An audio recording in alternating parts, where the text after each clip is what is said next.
मध्य प्रदेश के दमोह जिले में पुलिस की बड़ी लापरवाही सामने आई है। रनेही थाने की पुलिस अभिरक्षा से नाबालिग की मौत के मामले में गिरफ्तार आरोपी लीलाधर चौधरी देर रात फरार हो गया। घटना के बाद पुलिस महकमे में हड़कंप मच गया है। आरोपी की तलाश के लिए टीमें जुटी हुई हैं, जबकि इस चूक में पुलिस की सुरक्षा व्यवस्था और जिम्मेदारी पर गंभीर सवाल खड़े करती है। लीलाधर चौधरी करके आरोपी, ये 105 BNS के अंतर्गत आरोपी था। उसकी पूछताछ के लिए जिहार में ये आरोपी था, उसको पूछताछ के लिए थाने रनेही पे अभिरक्षा में लिया था। उस आरोपी ने रात को लगभग 3:30 से 4 बजे के बीच में पुलिस थाने की अभिरक्षा से रात को भागते हुए दिखा है। उसके CCTV फुटेज में भी वो भागते हुए हैं। उसके खिलाफ हम लोगों ने अभिरक्षा से भागने का उसके खिलाफ FIR भी कर रहे हैं, और उसके साथ ही साथ किसने इसमें लापरवाही की है पुलिस में रनेही थाने का, उनके खिलाफ भी हम लोग एक डिपार्टमेंटली एक्शन भी लेंगे। बहराइच में समाजवादी पार्टी के राष्ट्रीय अध्यक्ष अखिलेश यादव के जन्मदिन पर 7 दिवसीय कार्यक्रमों के तहत लोहिया वाहिनी ने PDA भंडारे का आयोजन किया। बड़ी संख्या में लोगों और सपा कार्यकर्ताओं ने प्रसाद ग्रहण किया। जिलाध्यक्ष नंदेश्वर यादव ने बताया कि जन्मदिन के अवसर पर पूरे जिले में वृक्षारोपण समेत विभिन्न सामाजिक कार्यक्रम आयोजित किए जा रहे हैं, जिनका उद्देश्य सामाजिक समरसता को मजबूत करना है। आज समाजवादी पार्टी लोहिया वाहिनी जनपद बहराइच की तरफ से PDA भंडारा हम लोगों ने आज रखा है। माननीय राष्ट्रीय अध्यक्ष अखिलेश यादव जी के जन्म को हम लोग साप्ताहिक रूप में मना रहे थे, और उसी के अंतर्गत आज 7वें दिन PDA भंडारा का कार्यक्रम हमने रखा है, और जिसमें हमारे तमाम तमाम लोग इस भंडारे में आकर के और हम लोगों को राष्ट्रीय अध्यक्ष जी को आशीर्वाद प्रदान कर रहे हैं। और ये भंडारा ऐसे चल रहा है और बृहद रूप से भंडारा चलेगा। झांसी में एंटी करप्शन टीम ने बड़ी कार्रवाई करते हुए बड़ागांव गेट चौकी प्रभारी को 10,000 रुपए की रिश्वत लेते हुए रंगे हाथ गिरफ्तार किया है। शिकायतकर्ता का आरोप है कि दरोगा पहले ही 60,000 रुपए ले चुका था, अब अतिरिक्त रकम की मांग कर रहा था। शिकायत के बाद टीम ने ट्रैप लगाकर आरोपी को पकड़ लिया, जिसके बाद पुलिस महकमे में हड़कंप मच गया। आज कुछ नहीं हुआ। मैंने 4 तारीख को एक एप्लीकेशन दी थी, जिसमें जो ओमकार सर थे, ये बहुत ज़्यादा परेशान किया जा रहा था। बड़ागांव गेट चौकी इंचार्ज हैं, कोतवाली थाना बड़ागांव गेट चौकी। बस इनसे मतलब जिस मैटर में हम लोगों को कोई केस नहीं है, हम लोगों ने मुकदमा लिखवाने के उपरांत मुकदमा लिखवाया गया। उस मुकदमे की हम लोगों ने इनको पेन ड्राइव दी कि हम लोग अपने घर पे हैं और घर पे हम अपने खाना खा रहे हैं। हमने अपने स्टाफ का, अपने बच्चों का, सबका हमने पेन ड्राइव दिया इनको, और स्टेप बाय स्टेप दिया, हर रूम का अलग अलग दिया जिस टाइम पे लड़ाई हुई है। अब वो सामने वाला बोलता है कि इन्हें मारा है, हम लोग घर पे हैं, इस तरह के ये बोले हम आपका नाम हटा देंगे। नाम हटाने के एवज में इनने क्या है, हमसे बात ना करके इनने हमारे बच्चों को बुलाया और इनने उनको खोपचे में लेके और इनसे 60,000 रुपये ले लिए। कौशाम्बी में स्कूटी से कथित गौमांस ले जा रहे एक आरोपी को हिंदूवादी संगठन के कार्यकर्ताओं ने पकड़ लिया। सूचना पर पहुंची पुलिस ने कथित गौमांस बरामद कर आरोपी को हिरासत में ले लिया है। पुलिस पूरे मामले की जांच कर रही है और ये पता लगाने का प्रयास कर रही है कि कथित गौमांस कहां से लाया गया था। घटना मंझनपुर थाना क्षेत्र के भड़ेसर गांव के पास की बताई जा रही है। जनपद कौशाम्बी के थाना मंझनपुर के अंतर्गत आज दिनांक 7/7/2026 को यह सूचना प्राप्त हुई कि मंझनपुर थाना क्षेत्र के अंतर्गत भड़ेसर के पास एक संदिग्ध व्यक्ति अपनी स्कूटी से प्रतिबंधित मांस का अवैध परिवहन कर रहा है। उक्त सूचना पर तत्काल थाना मंझनपुर की टीम मौके पर पहुंची और उस प्रतिबंधित मांस का तत्काल कब्जे में लेकर के पशु चिकित्सा अधिकारी जनपद कौशाम्बी के निर्देशन में गठित डॉक्टरों की टीम के द्वारा वीडियोग्राफी के साथ सैंपलिंग भी करवाई गई। इसके अतिरिक्त उक्त संदिग्ध व्यक्ति को हिरासत में लिया गया है। बरेली के सैटेलाइट बस स्टैंड पर लावारिस मिला 3 महीने का मासूम आखिरकार अपने माता पिता की गोद में लौट आया। हरदोई निवासी दंपति ने आर्थिक तंगी और बच्चे की बीमारी के चलते उसे छोड़ने की बात स्वीकार की। पहचान और सभी कानूनी औपचारिकताएं पूरी होने के बाद पुलिस और चाइल्ड हेल्पलाइन ने बच्चे को परिजनों के सुपुर्द कर दिया। साथ ही भविष्य में ऐसी लापरवाही न करने की सख्त चेतावनी भी दी गई। बरेली में मंडलायुक्त की अध्यक्षता में आयोजित मंडलीय समीक्षा बैठक में विकास और जन कल्याण से जुड़े कई अहम मुद्दों पर चर्चा हुई। बैठक में वृक्षारोपण अभियान, Ayushman golden card, dengue malaria की रोकथाम, अस्पतालों की अग्नि सुरक्षा, स्कूल चलो अभियान, नियमित टीकाकरण और संभावित बाढ़ की तैयारियों को लेकर अधिकारियों को जरूरी दिशा निर्देश दिए गए। बरेली में पुलिस अधीक्षक दक्षिण ने पुलिस लाइन पहुंचकर परेड का निरीक्षण किया। उन्होंने जवानों के अनुशासन, टर्नआउट और प्रशिक्षण की गुणवत्ता का जायजा लेते हुए आवश्यक दिशा निर्देश दिए। इसके साथ ही पुलिस लाइन की व्यवस्थाओं की समीक्षा की और अर्दली रूम में अधिकारियों व कर्मचारियों की समस्याएं सुनकर उनके निस्तारण के निर्देश भी दिए। बरेली साइबर क्राइम पुलिस ने सेना का अधिकारी बनकर प्रॉपर्टी खरीद बिक्री के नाम पर लाखों रुपए की साइबर ठगी करने वाले गिरोह से जुड़े एक आरोपी को गिरफ्तार किया है। आरोपी साइबर ठगों को किराए पर बैंक खाते उपलब्ध कराता था। पुलिस ने कार्रवाई करते हुए पीड़ित के 3.54 लाख रुपए वापस भी कराए हैं, जबकि मामले में अन्य आरोपी को तलाश जारी है। बरेली की कैंट थाना पुलिस ने मादक पदार्थों के खिलाफ कार्रवाई करते हुए एक आरोपी को 92 ग्राम अफीम के साथ गिरफ्तार किया है। पुलिस के मुताबिक आरोपी अफीम बेचने की फिराक में था।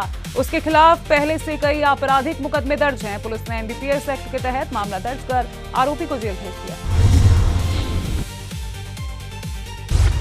बरेली के बुधा थाना क्षेत्र में पिता की हत्या के मामले में पुलिस ने सनसनीखेज खुलासा किया है। हत्या का मुकदमा दर्ज कराने वाला बेटा ही अपने पिता का हत्यारा निकला। पुलिस के मुताबिक नशे की हालत में हुए विवाद के बाद आरोपी ने गला दबाकर पिता की हत्या कर दी और बचने के लिए 3 लोगों को झूठे मुकदमे में फंसा दिया। आरोपी को गिरफ्तार कर न्यायालय में पेश कर दिया गया है।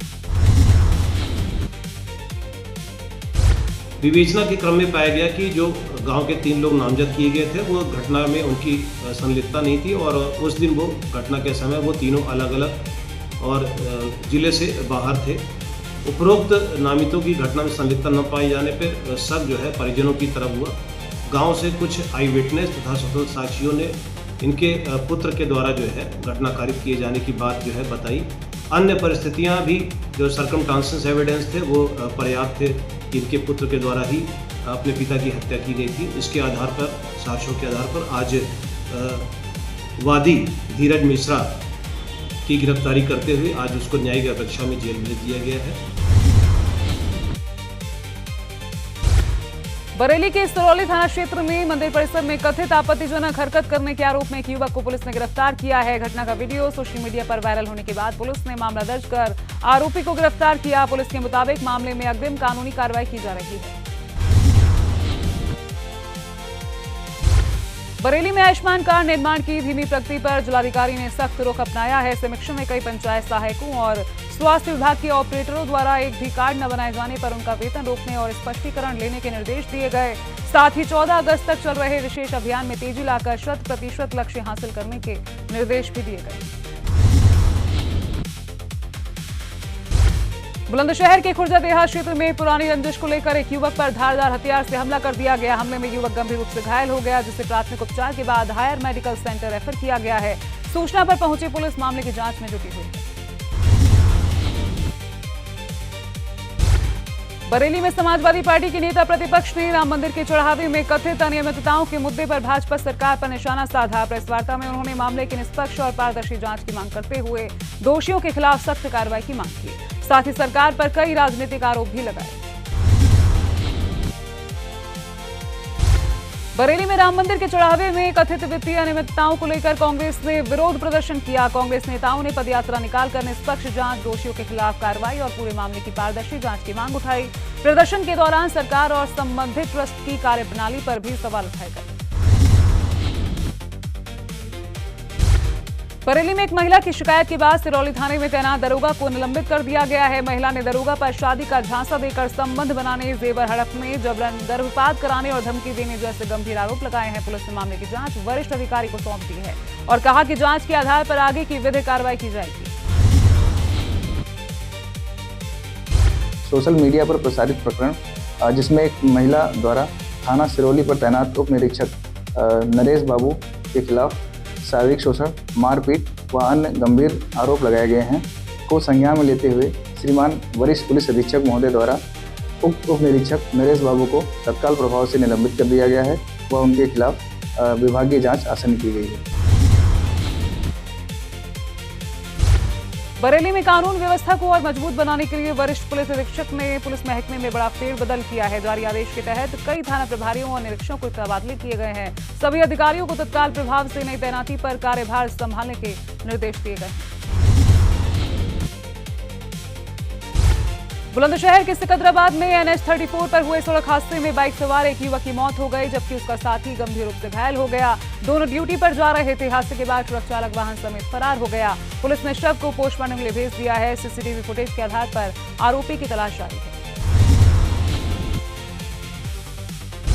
राष्ट्रीय जांच एजेंसी ने बुलंदशहर में स्थानीय पुलिस और केंद्रीय सुरक्षा बलों के साथ कई ठिकानों पर छापेमारी की। कार्रवाई के दौरान इलाके को सुरक्षा के मद्देनजर सील कर दिया गया। फिलहाल तलाशी अभियान जारी है। हालांकि ये कार्रवाई किस मामले में की जा रही है, इस संबंध में अभी तक कोई आधिकारिक बयान जारी नहीं किया गया है।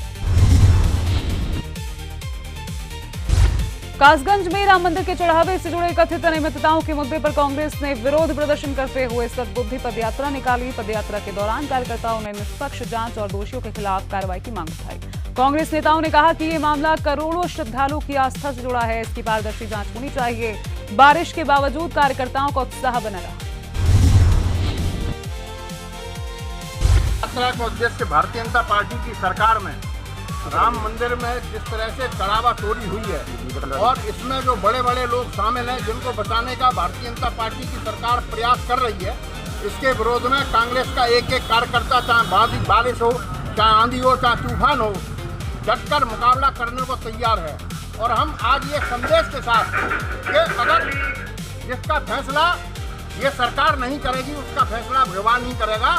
और राम जी और माँ चामुंडा इनको मिलकर इनको इनके कुकर्मों की सजा देंगे। इसी भावना के साथ हमने आज इस पद यात्रा का आयोजन पूरे कासगंज शहर में किया है।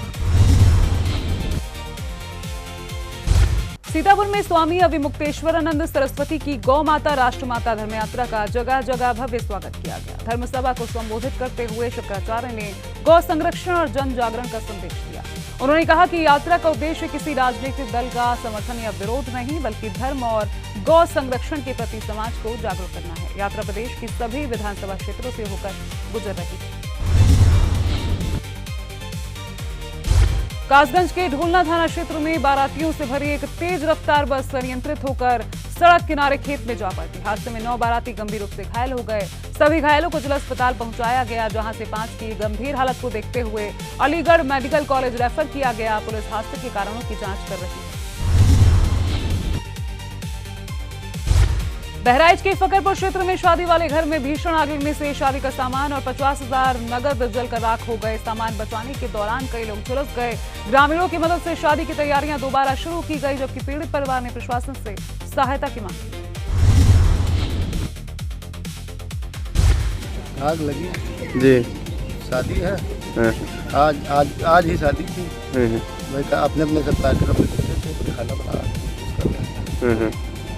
और इसका पता भी नहीं लग रहा कि हाथे पे कैसे लग गई और जानकारी तो है नहीं। अब जब आग लगी तो भाई सब आदमी दौड़े, तो अब उसकी जानकारी भी नहीं है कि कैसे लगी, कसका हो।